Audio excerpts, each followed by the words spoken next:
बिना रिसर्च के कुछ भी नहीं हो सकता। अगर आप शॉर्ट टर्म का भी कोई ट्रेड ले रहे हो, अगर आप फ्यूचर ट्रेडिंग कर रहे हो, लॉन्ग शॉर्ट भी कर रहे हो, तो भी आपको अच्छे से रिसर्च करना पड़ेगा। अगर आप स्पॉट ट्रेडिंग कर रहे हो वो भी शॉर्ट टर्म में, तो भी रिसर्च करना पड़ेगा। और लॉन्ग टर्म के लिए अगर आप कोई कॉइन ढूंढ रहे हो तो और भी ज़्यादा आपको अच्छे से रिसर्च करना पड़ेगा, क्योंकि आप थोड़ा लंबे टाइम तक उसको होल्ड करने वाले हो, तो रिजल्ट मिलना चाहिए जितना टाइम आप उसको होल्ड कर रहे हो। तो रिसर्च कहते हैं ना एक बहुत इंपॉर्टेंट पार्ट है, और हर वीडियो में हम डिस्कस करते हैं क्रिप्टो मार्केट में रिसर्च सबसे ज़्यादा ज़रूरी है, इसके बिना कुछ नहीं हो सकता। तो आज हम ये डिस्कस करेंगे रिसर्च करते कैसे, थोड़ा सा आपको रिसर्च के बारे में जो है थोड़ी टिप्स देने की कोशिश करेंगे। और डेफिनेटली बहुत सारे लोगों की रिसर्च अपने तरीके की हो सकती है, बहुत सारे लोगों की रिसर्च कुछ इस तरह से हो सकती है कि कॉइन का प्राइस देखा, मार्केट कैप देखा, रैंक देखा, all time high all time low देखा, बस हो गई रिसर्च। थोड़ी बहुत न्यूज़ उस कॉइन की देख ली, ठीक है, लेकिन इतना काफ़ी नहीं है, ठीक है। क्रिप्टो मार्केट में खेल चलते हैं, और खेल समझने वाला ही खेल खेल सकता है, और खेल में जीत भी सकता है ना।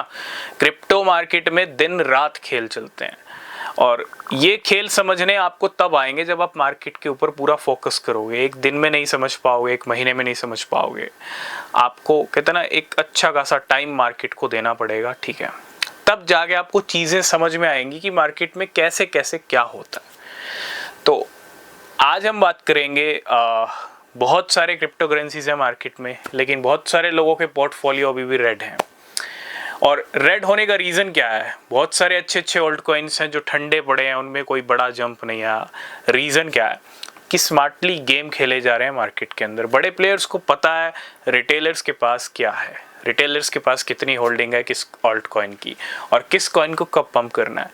आप इमेजिन करो, शिबा इनू में अभी तक एक पंप नहीं आया, पोल्का डॉट में अभी तक जंप नहीं आया। बड़े बड़े ऑल्ट कॉइन, XRP $3 तक गया है, उसके बाद $2 की रेंज में चल रहा है, अभी तक कोई बड़ा हाई और नहीं लगा XRP का। तो क्या इनको बड़ा हाई लगाना कोई बड़ी बात है? कोई बड़ी बात नहीं है। बिटकॉइन $15,000 से $16,000 से $1,11,000 तक आ चुका है, 1,20,30 तक भी पहुंच सकता है, ठीक है। बिटकॉइन के जब हाई लग गए, ठीक है, क्योंकि वो नंबर 1 है, नंबर 1 किंग है। आप सोचो जब इतने बड़े बिटकॉइन को 15,000 से 1,11,000 तक पहुंचा दिया, ठीक है, तो क्या बाकी ओल्ड कॉइन्स को स्काई रॉकेट नहीं किया जा सकता? बड़े प्लेयर्स के पास पूरी पावर है, इंस्टीट्यूशंस के पास पूरी पावर है, वो अभी चाहे तो शिबा इनू जैसे कॉइन को भी रिकॉर्ड हाई तक पहुंचा दें, ठीक है, लेकिन नहीं हो रहा। कुछ क्यों नहीं हो रहा? इसके पीछे रीजंस हैं, इसके पीछे गेम है, इसके पीछे साइकोलॉजी है, और उसी को समझना सबसे ज़्यादा ज़रूरी है। देखो मार्केट में बहुत सारे नए कॉइन्स आ रहे हैं, और नए कॉइन को क्या होता है, बहुत सारे लोगों ने पहले के क्रिप्टो होल्ड किए हुए हैं, ठीक है, वो उन्हीं को होल्ड कर रहे हैं। और एक चीज़ आपको ये भी समझनी पड़ेगी, आपको अपने पोर्टफोलियो में कौन सा कॉइन रखना है, कौन से कॉइन को बाहर करना है, ये हमेशा हमने कहा है, ठीक है, क्योंकि किसी कॉइन से प्यार मोहब्बत नहीं करना है, ठीक है। अगर कुछ उसका फ्यूचर है, और अगर आप अच्छे प्रॉफिट में हो, तो उसको एक सही टाइम पे प्रॉफिट बुकिंग भी करनी है, ठीक है, और उसको बाहर का रास्ता भी दिखाना है। अब बहुत सारे लोग क्या है कि पहले के जो ओल्ड कॉइन्स हैं उनको होल्ड कर रहे हैं। मैं ये नहीं कहता उनका गेम नहीं होगा, हो सकता है, लेकिन आज की डेट में ना मार्केट में जो नए कॉइन्स आ रहे हैं, बड़े प्लेयर्स क्या कर रहे हैं, उन्हीं में गेम कर रहे हैं। अभी रिसेंटली कॉइन आया था फाट कॉइन, ठीक है, कुछ महीने पहले, अच्छा जंप हो रहा है। अभी हमने 2 महीने पहले एक वीडियो डिस्कस किया था, उसके बाद अच्छा स्काई रॉकेट हुआ। कुछ कॉइन्स हैं इन दिनों के, अगर मैं बात करूं, हो सकता है उनके प्राइस भी ड्रॉप हो जाएं, लेकिन गेम किया और उनके प्राइस भी ड्रॉप हो जाते हैं, ठीक है। फिर जो और नए कॉइन्स आते हैं उनमें जंप आता है। तो इस तरह से बड़े प्लेयर्स खेल रहे हैं। जैसे मैं लॉन्च कॉइन की बात करूं, ठीक है, एक कॉइन आया मार्केट में, अच्छा जंप हुआ था अभी कल परसों, और हो सकता है प्राइस इनके फिर से फिसल जाएं, ठीक है, लेकिन बड़े प्लेयर्स आपके कॉइन्स में गेम नहीं कर रहे हैं। एक चीज क्लियर है, आपके कॉइन्स के टाइम आएगा, वो तभी पंप होंगे, ठीक है। उसके लिए आपको कहते हैं ना वेट करवाया जा रहा है, और इतना वेट कराया जा रहा है, या तो आप वेट करो उस लेवल तक, या फिर आप उस सेल करके लॉस में निकल जाओ। This is the policy of big players. इसलिए कहता हूँ खेल समझने जरूरी है। देखो किसी कॉइन का पंप नहीं आ रहा, अगर एक होल्डर होल्ड कर रहा है 1 साल 2 साल, वो कब तक होल्ड करेगा? आखिर में जाके जब पंप नहीं आएगा, तो एक टाइम ऐसा आएगा मूव ऑन करेगा, ठीक है। बहुत सारे लोग मूव ऑन कर भी लेते हैं बहुत सारे कॉइन से, शिबा इनू से बहुत सारे लोगों ने मूव ऑन कर लिया, ठीक है। तो क्या पॉलिसी क्या है, बड़े प्लेयर्स यही चाहते हैं कि भैया आप निकल जाओ। जब बड़े प्लेयर्स को दिखेगा कि किसी कॉइन में हाँ अब यहाँ पे रिटेलर्स नहीं है, ये देखो ये समझने वाली बातें हैं, ठीक है, जो मैं आपके साथ डिस्कस कर रहा हूँ, खुल के मैं आपके साथ डिस्कस कर रहा हूँ। और जब बड़े प्लेयर्स को दिखेगा भाई इसमें अब कुछ नहीं है, ठीक है, उससे टाइम उस कॉइन का आपको बड़ा जंप देखने को। और देखते होंगे बहुत सारे कॉइन में 500,000% की रैली आ जाती है एक हफ्ते में, एक महीने में।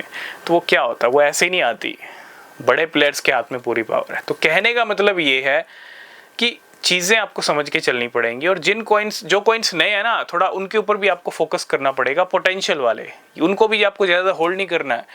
बड़े प्लेयर्स गेम कर रहे हैं तो उन्हीं के गेम के साथ आप भी गेम खेलो, और उनका गेम खत्म हो तो आप भी गेम खत्म करके निकल लो, है ना। तो थोड़ा सा नए कॉइन्स पे भी फोकस करना पड़ेगा, है ना, जिनका वो क्या बोलते हैं पहला बुल रन है ना। तो पहला नया नवेला कॉइन, पहला बुल रन है, पहला सीजन है, नया फ्रेश पोटेंशियल वाला कॉइन है, तो भैया उसके चांसेस ज़्यादा हैं, ठीक है, क्योंकि बहुत सारे बड़े प्लेयर्स जो वॉल्यूम्स है वो नए कॉइन्स में ही आ रहे हैं। तो नए कॉइन्स भी बहुत सारे हैं, वो भी आपको रिसर्च करना पड़ेगा।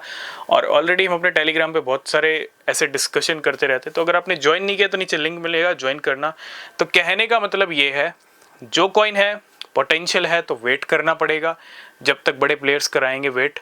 और अगर आपको अच्छे रिटर्न चाहिए या अच्छी रिसर्च करनी पड़ेगी, उसके लिए आपको नए कॉइन्स पे, ठीक है। तो रिसर्च अच्छे लेवल की होनी चाहिए, है ना, हर तरह के खेल को समझने वाली होनी चाहिए। प्राइस देखना, all time high all time low देखना, ये एक नॉर्मल रिसर्च है, तो आम रिसर्च है ना। लेकिन एक हाई लेवल रिसर्च तब होती है, उसके रिजल्ट भी एक हाई लेवल आते हैं, ठीक है। तो इसके लिए आप टेलीग्राम चैनल को भी ज्वाइन कर सकते हो, वहाँ पे भी आपको डेफिनेटली रिसर्च से रिलेटेड बहुत सारी चीज़ें देखने को मिलती हैं।